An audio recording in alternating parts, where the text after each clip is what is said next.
Casillero would not be the only person involved in the scandal to wind up in a casket. Meet Barry Seal. At first, the media portrayed Seal as a drug dealer gone good, who was assassinated by the Colombian mafia. Authorities believe last night's machine gun killing of top drug informant Barry Seal was ordered by drug bosses in Medellin, Colombia, who sent 5 men to Baton Rouge to kill Seal. Sam Dalton was the lawyer that represented the Colombian hitmen convicted of his assassination. We were trying to subpoena the CIA because we felt like they had documents, exhibits, and evidence that would indicate complicity in Seal's assassination. When they were able to gain access of Barry Seal's trunk the night of the murder, the personal phone number of none other than George H.W. Bush was present. Louis Unglesby, the former attorney for Mr. Seal, also confirms that he once called the office of the vice president after Seal had given him the number. You see, the Black Ops drug smuggling operation had not yet been exposed, and intelligence couldn't take any chances. It was later revealed that Seal was involved in smuggling cocaine into Mena, Arkansas, while Bill Clinton sat as governor. 1983, Ronald Reagan was president, Bill Clinton was governor, and little Mena, Arkansas changed from a quiet town to a center for drug smuggling and reported Contra support activity. In the middle of it all, this man, admitted dope smuggler Barry Seal. Arkansas State Trooper Russell Welch investigated Seal's organization. Each trip would have 250 to 350 pounds of cocaine. According to the London Telegraph, Arkansas State Trooper Larry Patterson testified under oath that he and his officers discussed repeatedly in Clinton's presence the large quantities of drugs being flown into Mena Airport, large quantities of money, large quantities of guns. Hot Springs police officers would also record Roger Clinton, Bill's brother, during a cocaine transaction stating, "Gotta get some for my brother. He's got a nose like a vacuum cleaner." There was also a large amount of money laundering going on in Mena. Former IRS agent William Duncan traced some of Seal's drug profits laundered through Mena banks. We had direct testimony from people who were involved in the money laundering operation. We had testimony from people at banks who observed the transactions. What happened when you tried to make this case before a grand jury? I was never asked to present the evidence to a grand jury, ever. This very same network used BCCI to fund the Afghani rebels. The deputy director of the CIA, Richard Kerr, said late today that the CIA did use the Bank of Credit and Commerce International, BCCI, to support CIA activities overseas. Most people still believe that the Soviets had maliciously invaded Afghanistan in order to spread their communist agenda. The Al-Qaeda was essentially a kind of a byproduct of Brzezinski's campaign to embarrass the Soviet Union in Afghanistan. They weren't in Afghanistan at that time. Brzezinski boasted later that he was responsible for drawing them into Afghanistan. And he did this extraordinary interview with Le Nouvel Observateur in France, and they said, "But aren't you worried that you've created this whole new force of Al-Qaeda?" And he said, "Oh, what's more important, a few crazed Islamists or the fall of the Berlin Wall?" And they said, "But you know, is there no danger? Aren't they dangerous?" And he said, "Nonsense." He said all this in 1998. So I knew Brzezinski at McGill University. We were students together and took very small classes together. And in some ways he's bright, and in some ways he's kind of nuts. And he had the kind of nuttiness that made him attractive to the Rockefellers. Bin Laden and his network were actually funded by BCCI through U.S. covert operations. Well, the reason I bring it up, if you've ever heard any of our call-in shows, you know that we have people that think about the conspiracy theories of people like you. You would be a poster child for these people because you have served on the board of the Council on Foreign Relations. You helped start the Trilateral Commission, and you've been to the Bilderberger Group. Are people too close in this world, people in business, too close to the governments? Well, You know, there is such a thing as insidious influence.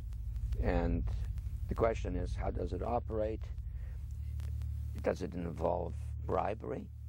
And does it involve some sort of psychological domination of individuals? I don't believe in this notion of some sort of secret societies controlling people. But of course, in any political system, there are sort of over-the-table and under-the-table arrangements. Arrangements that involved ruthless, illegal, and immoral activities in order to dominate humanity. Despite all of the evidence that has just been presented, this network would fall down the memory hole, even though 14 convictions were made in the Iran-Contra scandal. The continued cover-up would be made possible by George H.W. Bush. These documents that came forward in the North trial clearly reveal the involvement of the vice president to a greater degree, I think, than he has acknowledged heretofore. This, of course, did not stop him from pardoning those involved during the twilight of his presidency. Some new reverberations today to President Bush's Christmas Eve surprise, the pardoning of former Defense Secretary Caspar Weinberger and several others in connection with the Iran-Contra allegations. Well, now the special prosecutor says it's the president who needs to explain some things. The real issue is why the notes weren't produced 5 years ago when the congressional investigation and the independent counsel's investigation had requested them. Because high-level political officials scrambled to limit the investigation and establish plausible deniability for the upper echelons of the network, including Bush himself. So who is this guy, and how did he come to power? To understand that, we must first take a look at his father, Prescott. Prescott was born into privilege and became extremely influential in business, intelligence, and politics. He helped establish the CIA out of the Army's Office of Strategic Services with the Dulles brothers, and served as a senator in the state of Connecticut. However, during his time serving as one of the directors of Union Banking Corporation, he was doing business with Nazis. The Bushes have been sort of at the heart of the military-industrial complex since its very beginning, and that Prescott was involved in a firm that actually fronted for Nazi firms in America. In fact, Union Banking and its subsidiaries were seized by the United States government in October of 1942 under the Trading with the Enemy Act. After the war, the assets were returned, a few fines were paid, and it was swept under the rug of forgotten history. These Nazi ties should not be all that shocking, seeing as it has been declassified that the Office of Strategic Services recruited Nazis into its ranks through Project Paperclip in August of 1945. George Bush seemed to follow in his father's footsteps, using Prescott's business connections to move to Texas and get into the oil industry. He would first attain political office as a Texas congressman in 1966, but then lose his bid as a Texas senator in 1970. It was at this time that Nixon appointed Bush as an ambassador to the United Nations. According to official accounts, Bush then began work with the CIA as its director in 1976. Evidence suggests that Mr. Bush and the CIA actually had a much longer-standing relationship. There are indications that he had relations to the CIA before. There's a very strange memo, and the name's George Bush. And when this was published, there was a lot of fuzzing of the issues, but given George H.W. Bush's strong connections with the Cuban community, I think there is a good chance that it was the George Bush we know, so that he did have a CIA connection. Bush left the CIA just under a year after his appointment. He is credited with restoring the agency's morale, as its image was being shattered by the Church Committee's revelations of the CIA's unauthorized activities involving assassinations and corruption. In reality, Bush was responsible for denying the Church Committee many of the documents it requested and making it impossible for them to do a thorough investigation. After his time as CIA director, he devoted himself to becoming the next president of the United States. Many people within his own party did not like his globalist ties.